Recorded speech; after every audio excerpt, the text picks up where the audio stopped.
Cast is now starting. All attendees are in listen-only mode. Good afternoon, everybody. This is David Stearns with Haley Marketing, and today's Lunch with Haley webinar is going to get kicked off in just about 2 minutes.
Good afternoon, everybody. This is David Stearns with Haley Marketing, and welcome to today's Lunch with Haley webinar. This is actually our final webinar of 2019, so thank you so much for being a part of it and taking some time out of your week as you get ready for the holidays.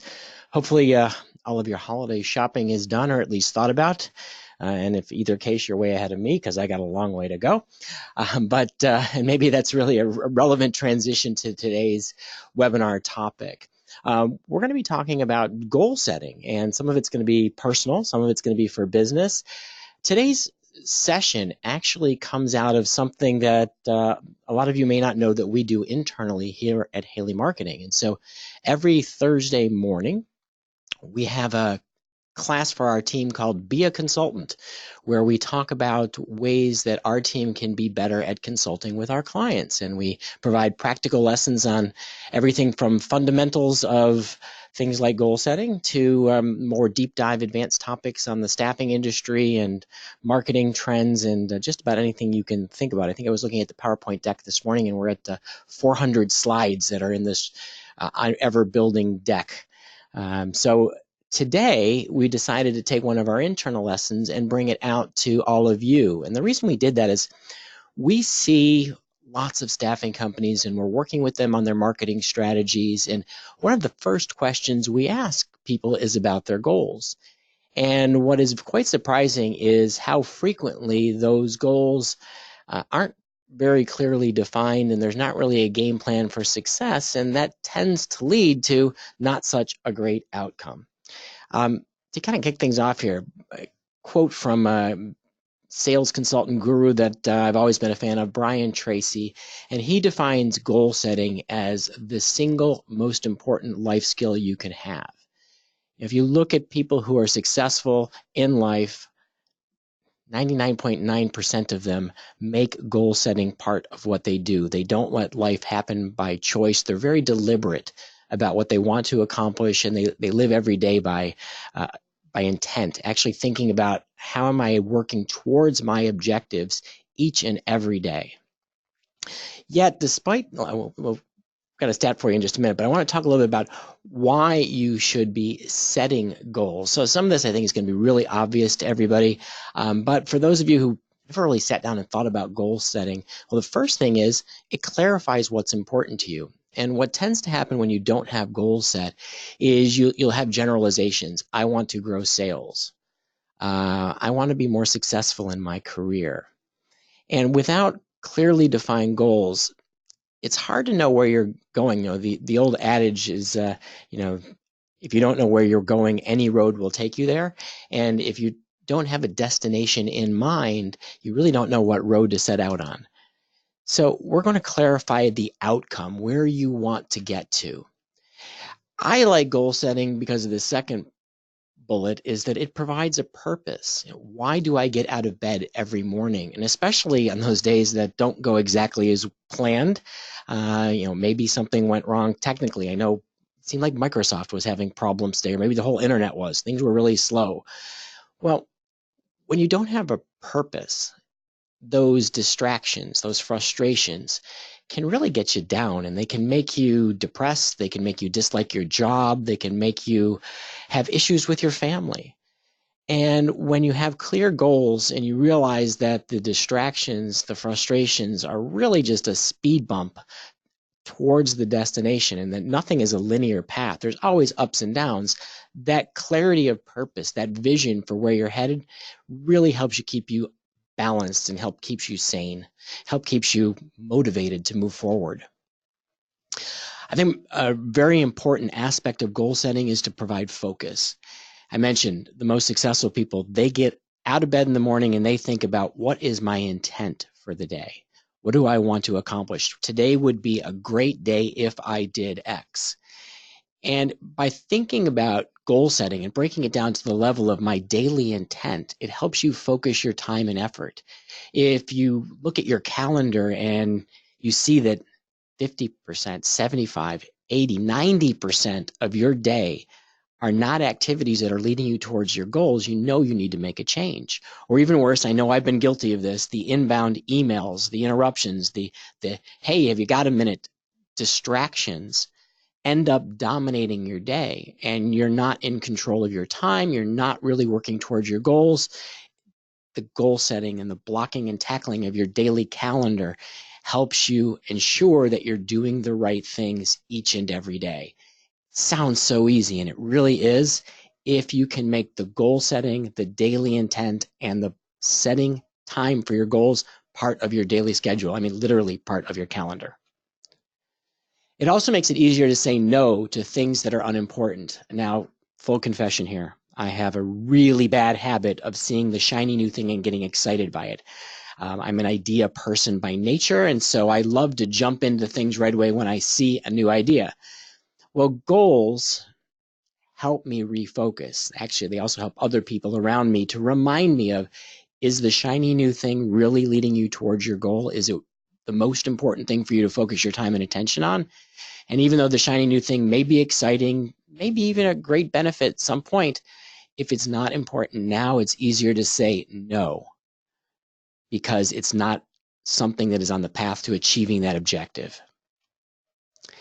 Goals create a roadmap for success. They give us that destination that we're trying to get to. And when we work with clients on a marketing plan, we like to refer to it as putting together a roadmap. I mean, think about, where are you trying to go to? What does the end goal, what does the destination look like? Where will you be? And define that as clearly as possible. And we're going to talk about how to do that in just a little bit. But then thinking about, what's the path to get there? If you think about, now for those of you who are my age, you may think of the olden days with AAA, and you could do a triptych. I really just dated myself there, but you can think of your GPS today, where you'd sit down and you put in where you're going, and then the map shows you everywhere you're going to stop. And maybe you go into your GPS and say, I prefer back roads. I prefer to visit certain side destinations. I can get this roadmap. I can think about the things I want to do along the way, but I'm constantly focused on the destination, where I want to get to. Maybe this is the most important point. Having goals puts you in control, puts you in charge of living the life that you want to live. If you're living with intent, with purpose, if you're spending your time focused on what you want to accomplish, your life's going to be much more fulfilling. And whether that accomplishment is a business career goal, what your next quarterly objective is that needs to be hit, or it's your family, it's your personal development, your professional development, having clear goals puts you in charge of living the life that you truly want. Now, this is a stat that I started to go into earlier. Sorry, I mentally had the slides backed up. But less than 3% of Americans have written goals. And even less than that, only 1% review their goals on a daily basis. So I don't know if anybody listening today has ever had an opportunity to read a book or listen to the book Think and Grow Rich by Napoleon Hill. book was actually written about Napoleon Hill's exploits in the late 1800s and early 1900s, where he was paid to have a mission of interviewing the most successful people in America about what made them successful.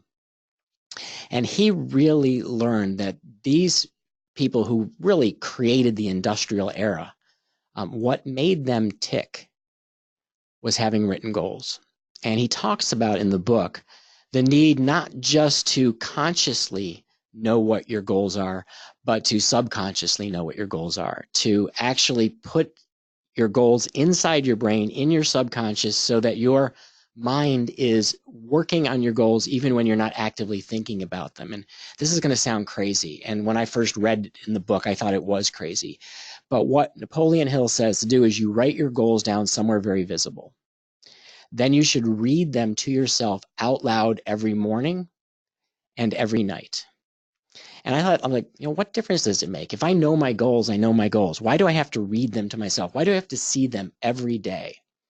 And after reading, or actually I listened to the audio version of Think and Grow Rich, after listening to the book, I took Napoleon Hill's advice and I took a Sharpie and I went to a mirror in my bathroom and I wrote down a goal that at the time I thought was, this is really a big, crazy goal. I don't know that we'll accomplish it, but I'm going to write it down in the mirror. And every morning when I go to brush my teeth, there's my goal written down and I could read it to myself. And every night when I'm brushing my teeth, there's my goal again. So I'm seeing it twice a day at a minimum when I'm standing in front of the mirror and I'm reading my goal to myself. And I can't tell you that it was because I had some incredible deliberate plan for everything we did at Haley Marketing, but in a relatively short amount of time, that goal became true. And what tends to happen when you write your goals down and you plant it in your subconscious mind by reading it over and over and over again is you start to take the right actions naturally. Things happen that you can't quite explain. Really good things happen. Just you become lucky. But the luck really is you become observant. And you're observant because your goals are always in the back of your mind. So Napoleon Hill was dead on. And it's the strangest thing, but I've talked to so many different people that had the same experience. Once they wrote something down, once they read it to themselves, once they really drilled it into their subconscious mind, good things just started to happen. So as you look at 2020, whether it's your business goals, your personal goals, write them down, read them to yourself, look at them every single day, and good things will happen for you. Why, if it works so well though, why don't people do this? It seems so easy to set goals. Well, I find that a lot of people are just not all that serious. They don't have goals, they have wishes. So a wish is something that I want to happen, but a goal is something with a plan. I'm thinking through how I get from point A to point B. I've put it into my GPS and I know what the roadmap looks like. And if you don't put the plan together, you're not really serious about achieving your goals. And most people are not all that serious. A lot of people just don't understand the importance of goals. Maybe nobody taught them that if you set goals, you're more likely to achieve them. I think some people think it's really hard. Some people are also just afraid of the commitment. I don't want to write it down because if I wrote it down, then it would be real. We'll talk about that fear in just a second. But again, it's about what you want to be, who you want to be. Do you want to be in charge of your life? Do you want to be in control? Do you want to accomplish more than you've ever accomplished before? It starts with goals. If you think it's too hard, I would argue that it's much harder to live a life without goals where you sort of don't know exactly where you're going and you just kind of wander. And maybe you get ahead, maybe you don't, but you're not in control. Others are in control of you. I think a lot of people don't know the process of setting goals. Again, it's not hard, but they usually don't teach that. It's not something they teach you in school, how to set goals. They don't teach you a process for breaking them down. They don't teach you how to bury it into your subconscious mind, because that might sound crazy in the academic world to actually, read your goals out loud so that it gets to be part of your subconscious. And then a lot of people have fear. They have fear of criticism. If I put some bold goal out there, my spouse is going to make fun of me. My coworkers will make fun of me. I may even criticize myself saying, I don't deserve this. I can't accomplish this. Other people are afraid of failure. I'd rather not try than try and fail. And if you look at the great doers of the world, I'm a fan of Elon Musk because I think he's a crazy visionary, but he has failed way more than he has succeeded. Yet all of us know who he is. All of us know about his last crazy car, his new truck. Whether you love it or hate it, he turned his vision into a reality, and his goal is to put us all living on Mars. Now, if most of us, that would be like, are you kidding me? Who in the world could think that they could help humanity colonize Mars? Well, Elon Musk does. And he doesn't fear failure, he embraces it. When we set a goal of putting a man on the moon, we had more than a fear of failure. It couldn't be done at the time that goal was announced. And when John F. Kennedy said, we're going to do it by 1969, that was an impossible goal. He wasn't afraid of failure. What he knew is that if he set the goal, the right things would happen. Technologies would be invented that would enable America to win the race to the moon. And he was right, because he set a bold goal, and he got past the fear of what will happen to my reelection if I fail. No, he said we have to do the right things. A lot of us hold ourselves back because we're afraid of things going wrong, but some of us are actually afraid of things going right. What happens if I'm successful? Will it change my life in a way that I don't like? Will I get promoted and then not know what I'm doing? Will I lose my friends? A lot of people are afraid of the results of success. And when you set a goal, you want to think about what are the implications of the goal. If I try it and it fails, what happens? Usually the answer is not that much. You'll learn a lesson, you get better. The Thomas Edison famous quote, he didn't fail to invent a light bulb in 10,000 tests. He successfully learned 9,999 ways not to make a light bulb. We need to be bold, to embrace both failure as a learning mechanism and success in terms of what we want it to do for our lives. And this doesn't mean we have to be greedy about we want to be this CEO of the organization or the most popular person in the world, but we want to think about success in a positive way. How will it benefit me, my family, my friends? How can I do more good for the world once I am successful? How can I help bring other people up to where I am because I've obtained this new role, this level of success, whether it's financial or educational or career? We want to make sure that we're taking away the barriers to being successful by dealing with our own fears as we're defining our goals. So let's go through the process. So step one is to understand SMART goals. And I'm near sure everybody on today's webinar has heard the acronym SMART. SMART stands for specific, measurable, achievable, relevant, and time-bound. So what does it mean? Specific. I want a goal that is clearly defined. Avoid generalities. Let's give a marketing example. A lot of times we'll ask people about, what's your goal for your marketing? And they're like, I want to increase awareness of our company. Okay. Sounds like a good goal. Who wouldn't want more people to know about their organization? But it's really not specific, because how do you know people are aware of you? How do you know you've accomplished the goal? A specific goal is more something like, I want to increase sales. And then you make it measurable to get more specific. By $1 million, by 10%. Measurable is a quantity, timeliness, cost, a specific quality you want to adopt. The idea is I'm coming up with some way to know that I was successful. That's the measurement. So at the end of a week, a month, a year, you reflect back on the goal and you can know yes or no, I achieved that objective. The third part is achievable. We want to set goals that are challenging but reasonable. So if I said that I want to be an Olympic athlete, I would have zero chance of being successful. I'm at an age where I'm probably not going to train hard enough. I don't have the skill level. I may not have the physical genetic makeup to be an Olympic athlete. So for me, that's not an achievable goal. If I said, I want to continue to play ice hockey until I'm 60, okay, that's an achievable goal. It's also specific and measurable.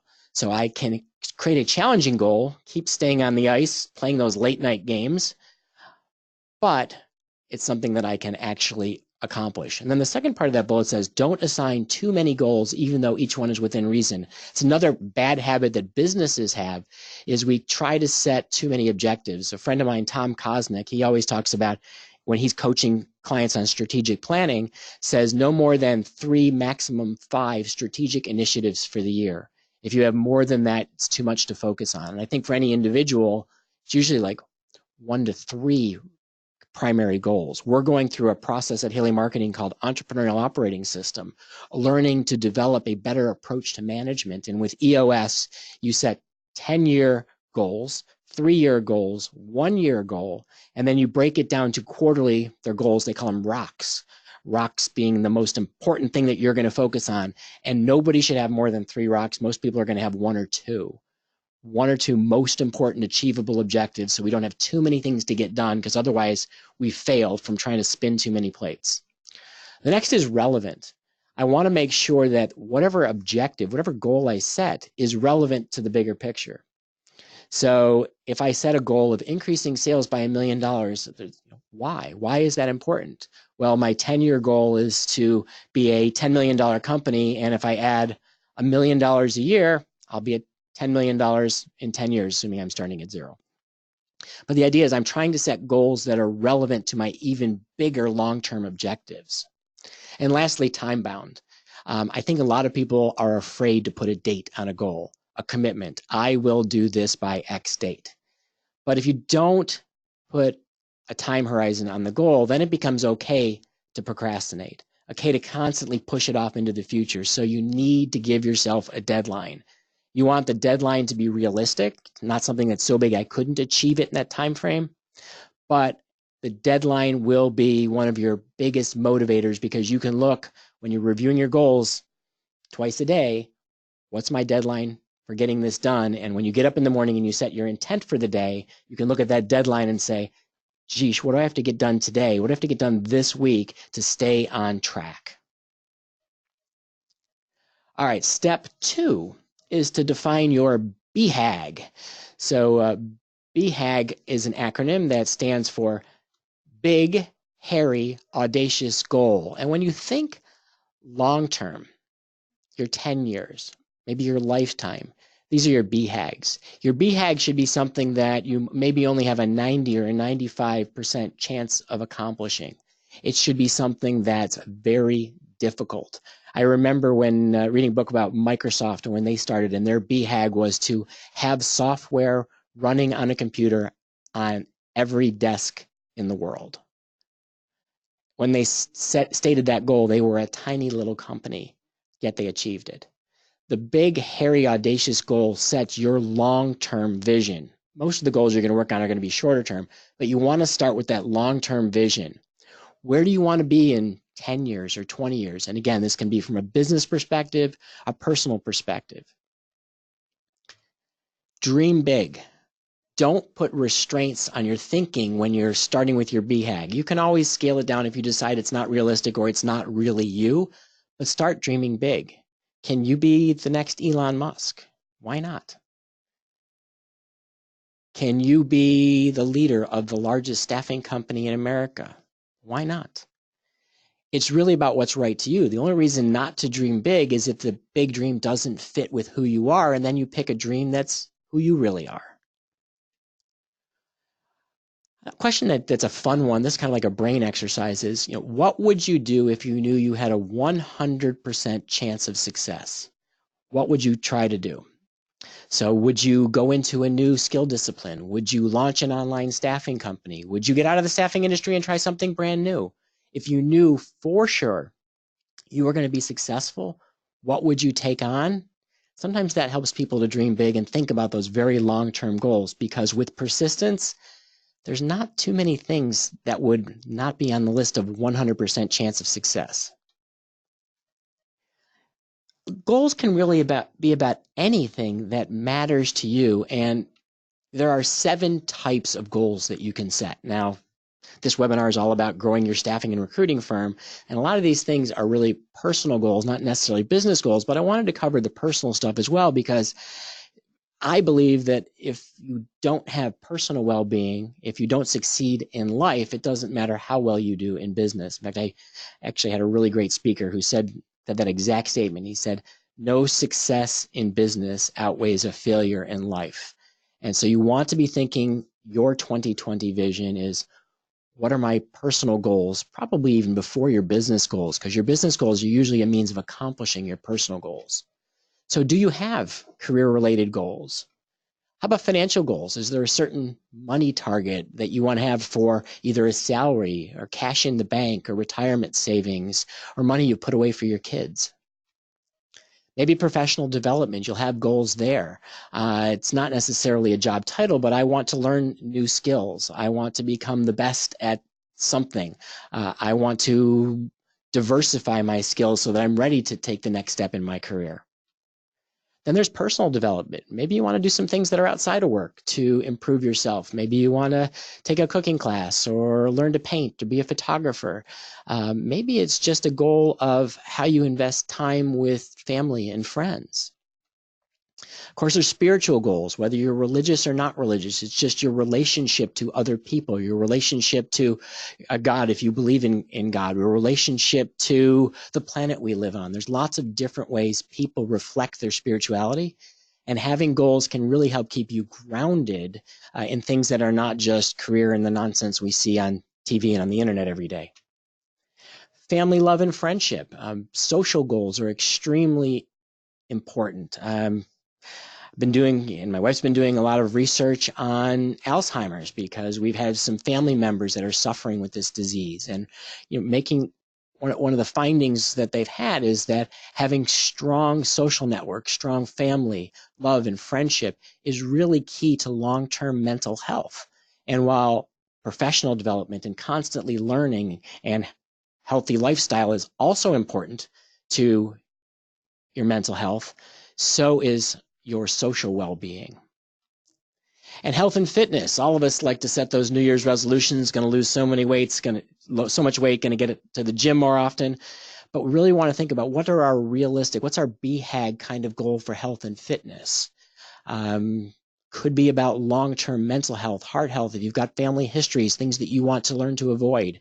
It could be about maintaining a certain weight or maintaining a exercise schedule. I remember seeing a speaker who was teaching me about goal setting, and he pulled out this calendar, and this was a little less than 2 years ago that I saw this speaker, and he pulled out this calendar that went back to 1993, and he showed us this daily calendar that went back nearly 2 decades. He had marked off his personal fitness goals with an X every single day. He also had professional development goals, and he had almost everything in this list in this notebook. And he literally checked off his goals every single day. He could tell you if there were any days he did not accomplish his goals. And he wasn't perfect. He had gaps. But he tracked his results for every goal, every day. And he had been doing it, again, all the way back to 1993. That's the kind of deliberate thinking about the future. It doesn't take a lot of time to mark an X in a book. Takes a lot of commitment to set these long-term BHAG goals that I'm going to live these activities, these behaviors to have the lifestyle that I want to have. But I think setting goals is limited if you don't do step 3, defining your why. So this is liberally borrowed from Simon Sinek and thinking about people and businesses knowing the why that they exist. But I think even with goals, you want to know why did you set that goal? If I set a goal to increase sales in our organization by 10%, why is 10% the right number? Why is it important that we increase by 10%? What if we stayed stable? Would that be okay? What if we went up by 20% or 30%? Would that be better? What will be the impact on your life when you're successful? Start to visualize the future, because if you want to motivate yourself, you need to start thinking about what the future will look like when you're successful, as opposed to thinking about the pain and suffering that it takes to get to being successful. So mentally, you start to picture yourself, what's my life going to look like when I'm successful? And eventually, you bury that into your subconscious and you become successful because of your focus on the future. The other side, what happens if you fail or don't even try? Not to take on a goal is every bit as big a decision as taking one on.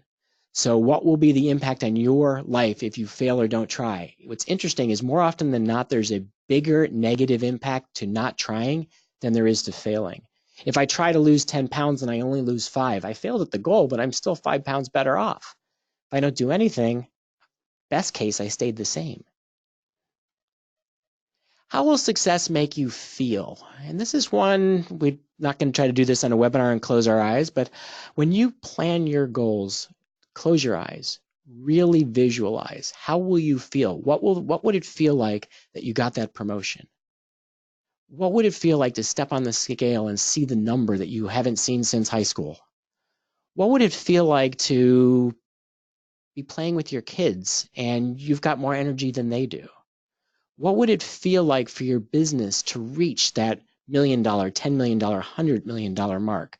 Really visualize the emotional side of this, because that emotional feeling of success will give us motivation when we're going through the process. And when we have the ups and downs, we can refocus on that emotional feeling that we were looking to get refocused on the right things. All right, now it's time to get to the tactical. It's time to really think about how do we put our goals into action. And we're going to talk about some staffing stuff in a little bit, but I want to really think about breaking your goal down. So this is the EOS process, 10-3-1 now. So the BHAGs, they're overwhelming. They're 10, 20, 30-year goals. You're not really short-term focusing on those, because if you just focus on this giant, I want to colonize Mars kind of goal, that's too big to focus on right now. But I want to break that down.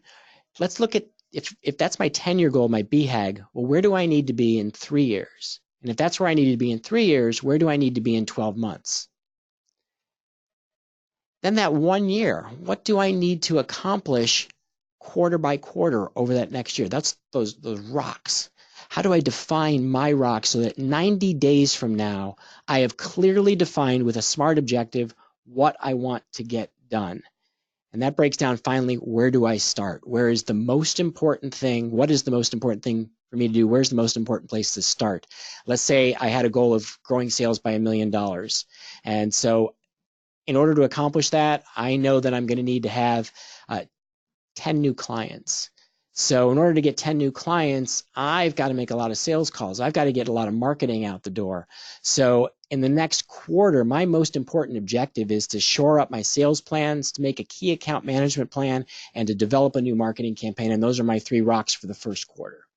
That's the kind of things you're going to do, is you break it down so that it's just a manageable set of SMART activities for the next 90 days.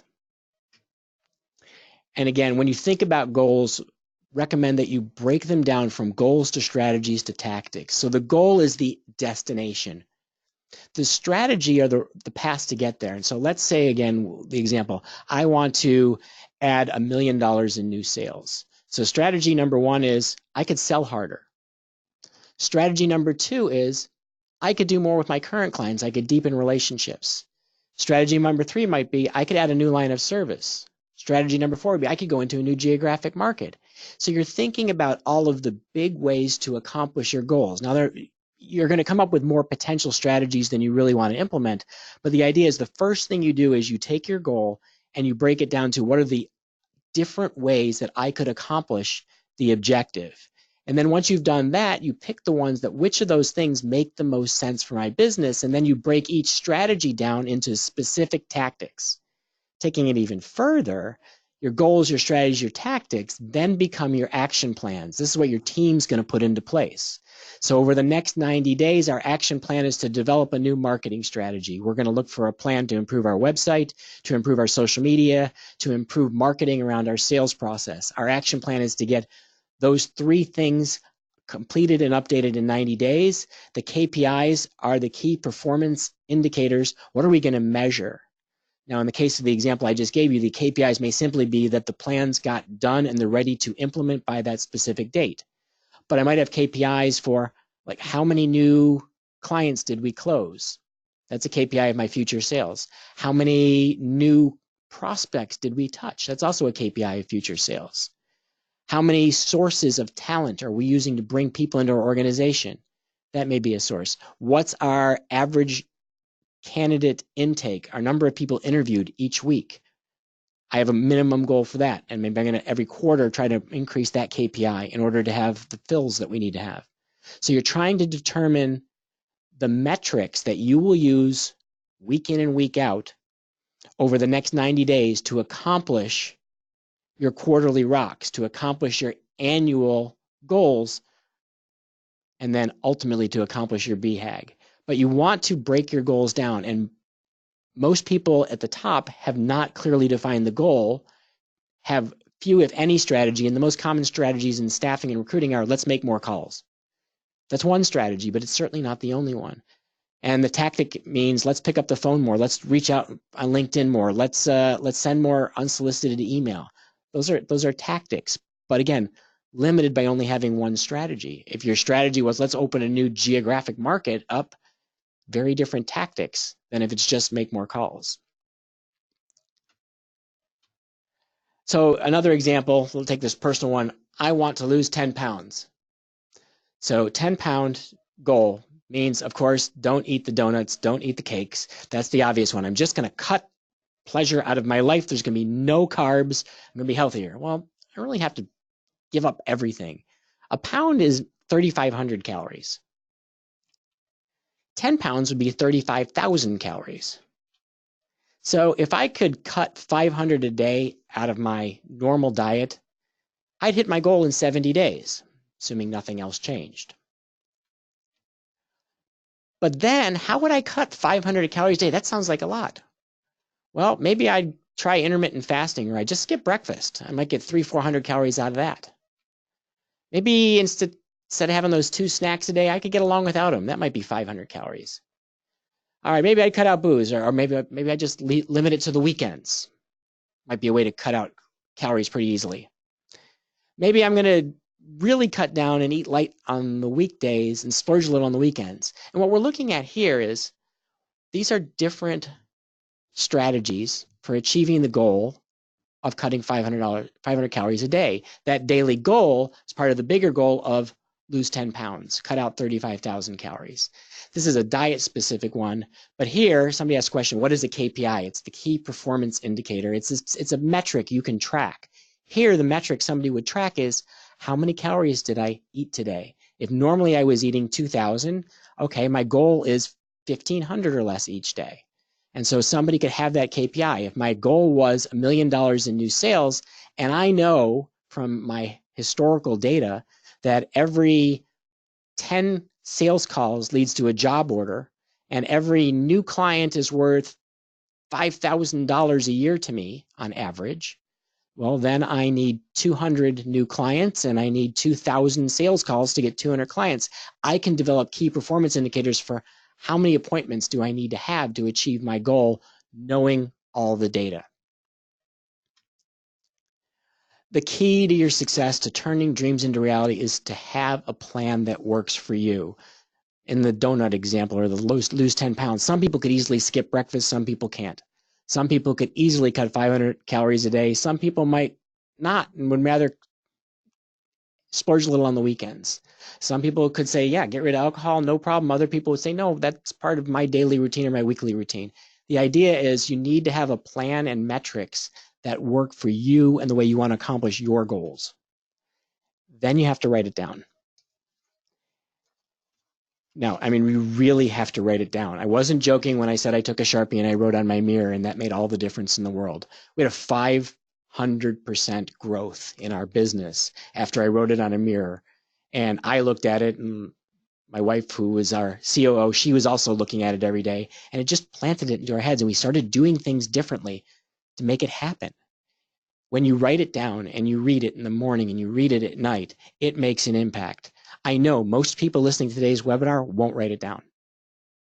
But if you take your goals and you write them down, your probability of success in 2020 is far greater than anyone else. You will be amongst the top 3% of people in the country. And if you read it daily, you'll be amongst the top 1%. So if you want to stand out in your organization, you want to stand out in your career, you just want to achieve more personally, Write it down, read it to yourself. Next one's a biggie: anticipate challenges. There's no such thing as a goal that's a straight line path from I set the goal, I start implementing to success. There's ups and downs. And I wrote this before what happened in the news this week. There could be an earthquake, but you saw what happened in New Zealand, terrible tragedy. But there are things that you just can't anticipate that could go wrong. Some people will dwell on those and focus on those and not do anything because of these big things they can't control. You have to sort of say, yeah, there are things that are going to happen beyond my control. I'm not going to let them get in my way. All right, this one's happened to me. The Cherry Garcia ice cream in the freezer is calling my name. How can I possibly achieve my goal when every night it is calling my name? It means I got to get the Cherry Garcia ice cream out of the freezer and not just by eating it. I'm too busy. I know I'm going to be too busy. The email coming in is going to overwhelm me. People are going to stop by my office and want to chat. I'm going to have a client fire to put out that I wasn't anticipating. I'm going to see some new opportunity and it's going to distract me from my goals. All of us are too busy, but all of us only have 24 hours in a day. And whether it's you, me, or Bill Gates and Elon Musk, we all have 24 hours in a day. Some of us accomplish more than others because they use their time better. And if you use your time better, you can get control of your schedule, control of your life, control over your objectives. Then there's just, I'm too tired. I get home, I'm exhausted. I want to put on Netflix and just put my feet up. I'm done. That's fine. If you can do that and still accomplish your goals, that's absolutely fine. But some people will say, I can't accomplish my goals if I don't push myself a little harder, do a little more. Maybe it's nights, maybe it's occasional weekends. Maybe it's saying no to more things during the day. Maybe it's getting in better shape so I'm not too tired. Maybe it's sleeping better so I'm not so tired. There are lots of things that you can go wrong, but other than the earthquake, all these other things are things you can control. Oh, and I did mention Netflix. That's always a great distraction is they've got all their new series coming out, and so they're advertising it nonstop. They're on social media advertising it. They're on TV advertising it, and they look really good. And now Apple TV is coming out, and Disney's got their subscription TV service. So there's more things than ever to distract you from your goals. Now, again, it's not about saying all or none. You absolutely need to make time to enjoy life and not just be this goal-focused machine. But the reality is most of what can go wrong are things you can control, which ultimately means your goals are the things you can control. Let's talk about staffing. Let's kind of bring this talk back to what's going on in the world today. What's likely to happen in 2020 in the staffing industry? Well, we all saw unemployment just hit 3.5%, the lowest level in 50 years. That means filling your job orders is not going to get any easier. There's another double whammy problem with low unemployment. More openings means there's more opportunities for people to take on new jobs. That can be for your temporary workers, but also for your internal employees. So turnover is probably going to increase because there's more job mobility. Now, when you're recruiting, that can be good because even though it's hard to find people, it's easier for people to move. But at the same time, if your temps are leaving before the end of assignment because somebody offered them 50 cents an hour more, or they don't want to go back to work for you because the other staffing company has a better job opening to offer, your turnover is going to go up and your redeployment rate is going to go down. And if you're losing internal team members, the staffing industry average is nearly 35% annual turnover for internal staff. If that goes up, it's really hard to achieve your growth goals. So you have to anticipate there's going to be more mobility, more desire for people to leave your organization, and you're going to have to do more to keep them working with you. You're going to have more competitors. Some of you may have seen Uber come out with their staffing company in Chicago right now. It's kind of under beta test there. Uber Works. Some of you may have seen Indeed's new offerings. They are clearly making a play to get more and more involved in providing contract staffing and direct hire services. They have their own, I think it's gigs.indeed.com might be the URL. It's kind of a hidden URL right now that I actually just learned about last week. There are competitors coming at you from the tech world, from the job board world, from people entering the staffing industry because it's a good industry to be in. You're going to have more and more competitors than you've ever had. And if you add up the 3 bullets here, it means more competition for clients, more competition for talent. Going to have to work harder to achieve your goals or develop better strategies that enable you to beat your competitors better strategies than they are implementing to try to develop sales and steal your talent. Selling's going to continue to get harder. Your clients are going to be busy. They're having a hard time filling job openings, and when they're shorthanded, they work harder. And you want to make sure you're thinking about, how do I play a positive role in my client's day, so that when they're too busy to take my call and talk about their hiring needs, I can still be plugged in because I'm helping to be more of a valuable resource to them, whether it's sharing information, being more proactive about anticipating their hiring needs and finding them the right talent, having a deeper partnership where I'm actually looking at their upcoming hiring needs and helping them plan recruiting strategies. You have to anticipate that. You also have to anticipate your competitors are probably going to get more aggressive, coming after your clients, coming after your associates, doing more to win them away from you, and you're going to have to play defense, doing things to build stronger relationships with more levels in each client organization, maybe more job skills that you're filling for each client, maybe just knowing more about each client's business, raising the cost of switching so that you're less likely to lose clients to those aggressive competitors, and also looking at your candidates, pay rates, benefits, just the overall service experience and how you treat people so that you won't lose good candidates to aggressive competitors. And there's going to be more challenges getting people's attention and interest in 2020. Yay, folks, it's an election year. And no question, this is going to be a loud one. And this is not an indictment of anything to do with the current administration, but election years mean lots of noise. Democratic noise, Republican noise, your friends sharing more on Facebook as they're trying to desperately convince you that their ideas are right, so they're going to share more and more stories that just corroborate their ideas. Yeah, it's ugly in an election year. And what does that mean? It means all this noise makes people turn off to your sales calls, turn off to your job ads, turn off to your marketing. So you're going to have to think about better strategies for what you share, where you share it, how you share it, so that you're effectively breaking through the clutter, capturing people's attention, getting their interest in the kinds of problems you can solve, positioning yourself as more of a valuable resource in their job search, in their career, or in the employer's need to get work done, so that they want to take the time to listen to you. So, what should you do? You want to factor uncertainty into your 2020 goal planning. Step one is to plan for the worst. Make the realities of the market the other guy's problem. That's one of my favorite things my dad always taught me when I was growing up and around his staffing company, is a recession, a candidate shortage. We have to make it the other guy's problem. As a small to mid-sized business, which most of the people listening today are part of a smaller staffing organization, the realities of the market are really only the realities of how the market impacts you. So what can you do to provide better service than the competition, to be bolder than the competition, to be more aggressive than the competition, to add more value than the competition, so that the realities of the overall global economy are not your problem, they're somebody else's problem. And in planning for the worst, an exercise that I like to do is write down at the top of a sheet of paper, what would we do if? Then go back to that list of problems that I said. What would we do if we lost our top 3 accounts? What would we do if our applicant rate fell by 25%?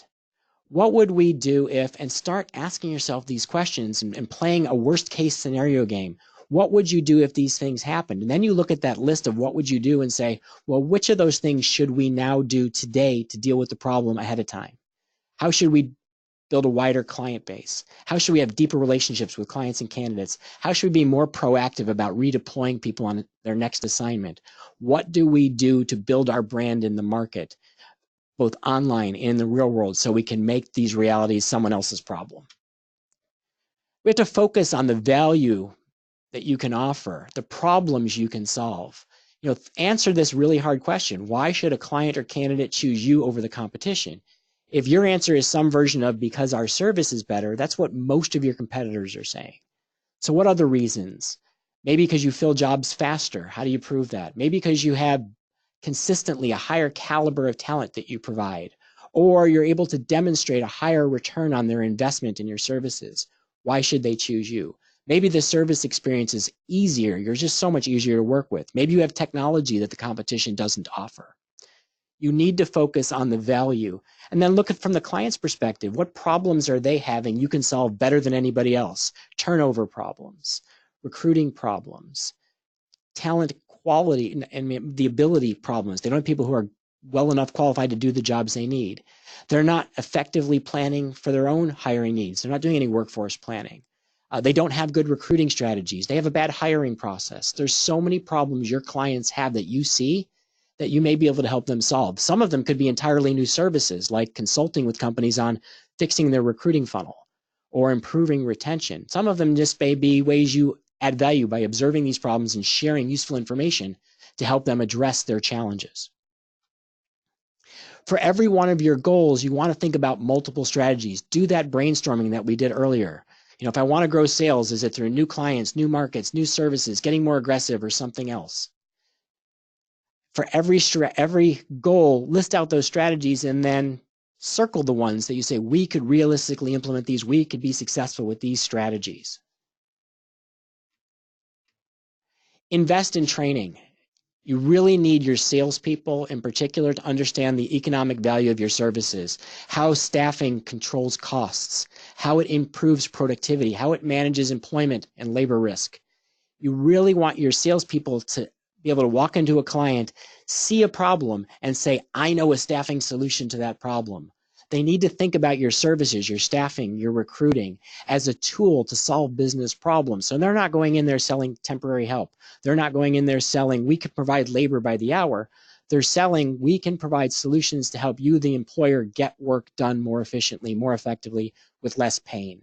You want to make sure your internal people know all the different pains that your clients are going through right now, what they're likely to go to, anticipate their 2020 pains, and then sit down with your team and brainstorm what are all the ways we can solve that problem for the client, that we can use our services as a tool to solve problems and deliver value.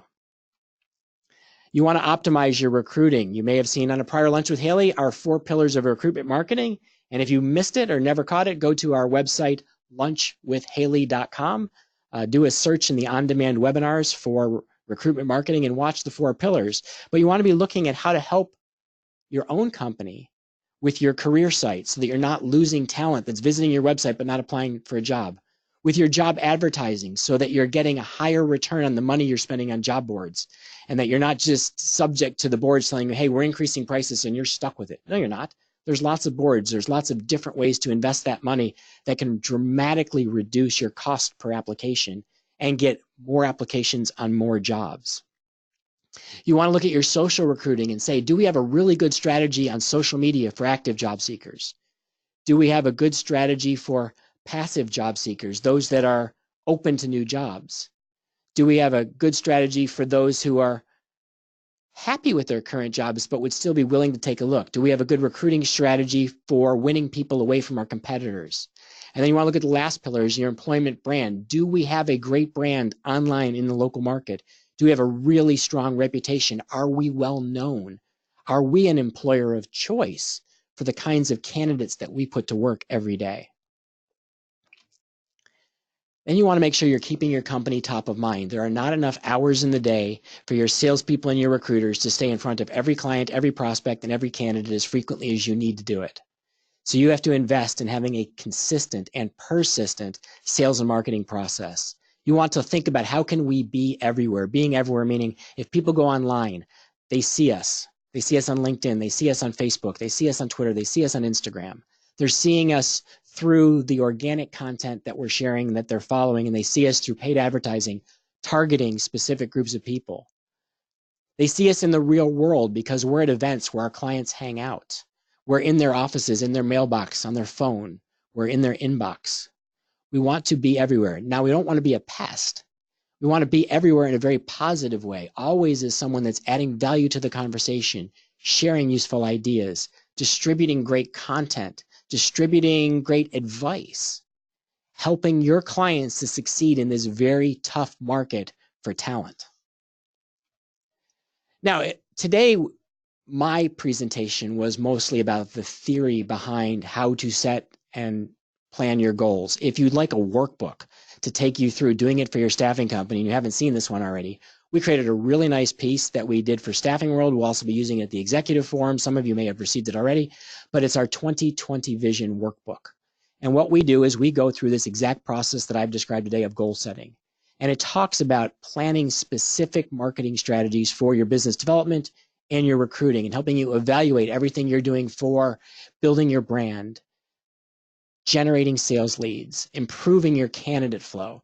And the nice thing is it's absolutely free. You can download it at haleymarketing.com/2020vision, give it out to your team members, brainstorm as a team, and come up with your one-year goals and your quarterly rocks. Failure in this economy is a choice. It means we're not planning goals, we're not doing the right things, because this is the strongest market for staffing. I've been in and around this industry for a long, long time. This is the strongest market in staffing that I've ever seen. It's also a challenge because of the scarcity of good talent. But failure, not succeeding in this market, is a choice. It's a choice to not set goals, to not plan strategies, to not set the tactics, not have our one-year goals and quarterly rocks and weekly action plans. But success is a way better choice, and it's an easy one to make. It just takes the discipline to set those goals, write them down, and live by them week in and week out. Now, to really be successful, you want to take your goals and make them public. This is where it gets really scary. Tell the world, write it down for yourself. That's the easy step one. Post it on your mirror in your car, on your desk, so you're seeing it multiple times every day. Tell someone. Tell your friends about what you're going to achieve. Commit to them. Better yet, promise your kids or your significant other, your dog, anyone else you don't want to disappoint. Because the more deeply you make the promise, and the more publicly you make the promise, the more you're going to hold yourself accountable. Build yourself a reminder system. Goals are a process, not an event. Read your goal list every day. Review your action plans at least once a month. Anticipate, expect those setbacks. Think about the things that are going to go wrong and just be ready for them. They're not a failure. You haven't failed because you hit a setback. It's just a bump in the road, and you just have to get back on the road when you hit that bump. So how do you guarantee your success? Be specific about what you want and when you want it. Start with that SMART goal. Visualize. Mentally picture what it's going to look like, what it's going to feel like when you achieve your objectives, and read those goals every day. Think about yourself. I'm not going to be successful. I'm already successful. What am I doing? How do I live my life differently as the person who has achieved the goal that I set? If my goal was to lose 10 pounds, what's my daily eating look like as someone who weighs 10 pounds less? How do I live differently? If my goal is to run a more successful company and make another $1 million, what does that company look like? What am I doing to drive that company every day? Be persistent. Now it says, remember the 3 feet from gold story, because this was from my team when I originally do it. So I'm going to share this story with you before we wrap things up today. So this came from the Think and Grow Rich book, and it was a story of a person who brought a claim back in the 1800s, a claim in Colorado for a gold mine. And the person started mining the gold and was digging in the rock, and nothing happened, and kept digging in the rock and nothing happened, and digging and digging and digging and nothing happened. Couldn't find a single nugget of gold. And they were digging right where they were told there was going to be a lot of gold, and nothing was there. And they just kept digging, kept working their claim, getting more and more frustrated. And after months of digging, the person finally gave up, sold their claim, and moved away. And the person who bought the claim kept digging, and 3 feet below found one of the largest gold strikes in Colorado history. Now, why did this happen? It's a story of persistence.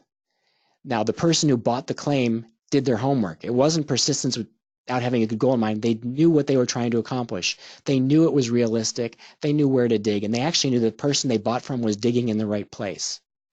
But they knew the person had given up too early. They kept digging to find their gold. Your gold may be 3 feet further down, and it's hard to dig in and be persistent when you hit the setbacks. But if you want to be successful, there's nothing more valuable that you can do. And the number one most important thing you can do Start today. Walt Disney, I always talks about that. The key to success is just to get started. Don't worry about having perfectly defined goals and a perfectly defined quarterly rocks and perfectly defined action plan. Just write it down. What do I want to accomplish? Start on your journey today. All right, I want to thank everybody. We are just about at the hour. I will stay on line a little bit for questions. We've had at least one come in that I will answer. But I want to send a big thank you from me, from everybody here at Haley Marketing. We're thrilled that you're part of our Lunch with Haley events. We hope you find value in these webinars. As a reminder, I mentioned it once already, if you ever need to catch up on a webinar that you've missed, we have 10 years of recorded webinars at lunchwithhaley.com. Just go to the on-demand webinar section and you can search by topic and find sessions on just about anything related to marketing your staffing company. And if you need help with that 2020 vision guide, please don't be shy. Reach out to us, ask questions, give us a call, reach out to us at our info email address, contact us online, and we will be more than happy to help you achieve great success in the new year. And lastly, just the last bit of housekeeping, is that the new year is just a couple of weeks away, and we will be kicking off the new year with more great content. We're going to start with a product demo webinar. We know recruitment marketing is going to be a big challenge in the new year, so we're not wasting any time. We have some awesome case studies we've collected from our recruitment marketing team, and Matt Lozar, who is our director of recruitment marketing, is going to tell you some specific things that our team's been doing to drive more job applications, reduce the cost per apply by more than 50% for some of our clients, increase the number of jobs getting applies, increase quality of talent, increase the number of people applying on our clients' websites. And we've got some case studies to share on Tuesday, January 7th. And then we've got a bit of a team presentation later in the month where we're going to talk about Not Your Father's Marketing, new strategies for success in 2020. We're going to talk about some of the technology that we've been working on and some interesting observations about how the world of marketing in the staffing industry has changed over the last 23 and a half years that we've been in it. Again, from all of us at Haley Marketing Group, a big thank you for being part of today's Lunch with Haley webinar.